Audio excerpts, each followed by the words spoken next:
How Yorubas and Igbo aligns to prevent presidency from staying in the north, according to Dahiru Majid. Welcome to the news and thank you for tuning in to listen. Please subscribe to our channel. To get notified when we post hot juicy news updates, please click on the notification bell. A well-known journalist, Majahid Dahiru, has urged the Yoruba and the Igbo elders to intervene in the ongoing dispute and settle the differences between both tribes. In his interview, Dahiru revealed how both ethnic groups complemented each other's effort in preventing the presidency from remaining in the north. Addressing the topic, Dahiru said, the conflict between Yorubas and Igbos can impact the country in undesirable ways because both of them are the most sophisticated ethnic groups in Nigeria in terms of education and exposure. I quite agree. They may end up as losers if they do not realize that they both play complementary roles in getting power to shift to the south.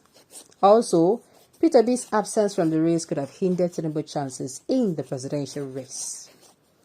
He added, without the commitment of the Igbos to the power shift by voting for their son, they could have betrayed the Southern Agreement and aligned with the North, and power would not have shifted to the South. Is it another angle to look at it, Sha? I tell you, it is another angle. And sincerely, a lot of people were like, hey, instead of this thing, go to Southwest again, make it remain for North. I heard it from a lot of people. People had them, and I'm like, why? It is not right. They said, no, if they're not going to do a power rotation, if nobody from the Southeast is going to come out, they're like, no, that they don't, in the South geopolitical zone, we don't have only the Southwest. That we have the South and the South East as well. So they were like, if then what's it called? How do you mean Peter B did not come outside to contest? Sincerely, a lot of people that voted for Peter B, they forgot a line with Atiku, and Atiku would have won. And of course, that's destabilization will happen. Hey, I didn't even say it happened. Problem for the Igbos do not need the Yoruba in anything except for the Yorubas to sell their ancestral homes to the Igbos. Please, can we stop this talk of this kind of this kind of offensive talks? I use God beg us, I beg. Now, so what they start though? They say droplets of water now make ocean. Now this ocean of trouble we be saying that they gather, it is going to sweep everybody if it comes. Nobody is going to be left behind. I beg. Make una reconsider now. You are lie. The Northerners, especially the Fulanis, are the ones pushing for Tinubu's presidency because of Shitima. The real North did not even vote for Tinubu. The real North did not vote for Tinubu.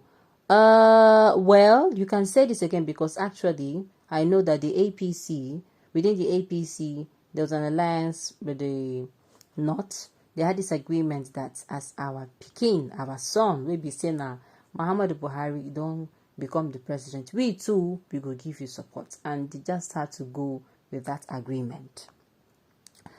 Okay, the Arewa House of the North played Yoruba against the Igbos to slug it out and neutralize themselves. Power has to shift to the south, and Arewa House was not in favor of it going to the east. They just masterminded the rigging in favor of Tinubu, believing that after a while, Nigeria will settle down with it. Unfortunately, we have new Nigerians playing the political game.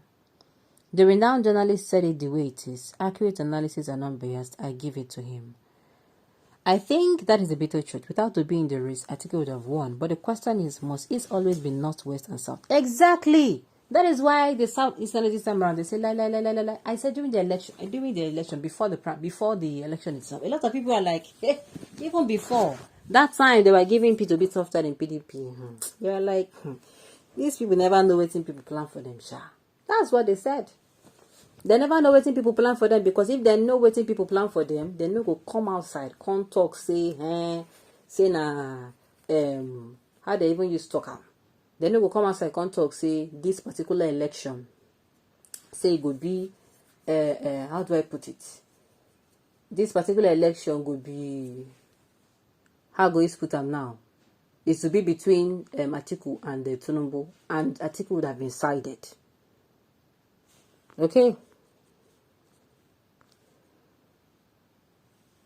Okay, this means you are a stranger. In 2017, Igbos voted massively for Yaradua.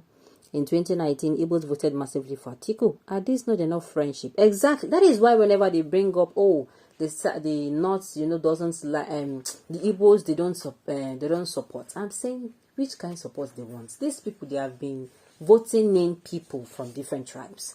That is why they are pained that when they now come outside to support their own, they are now being seen as tribal bigots. That is why it is painful to them. They were like, how? How are they tribal bigots? Why would you call them that?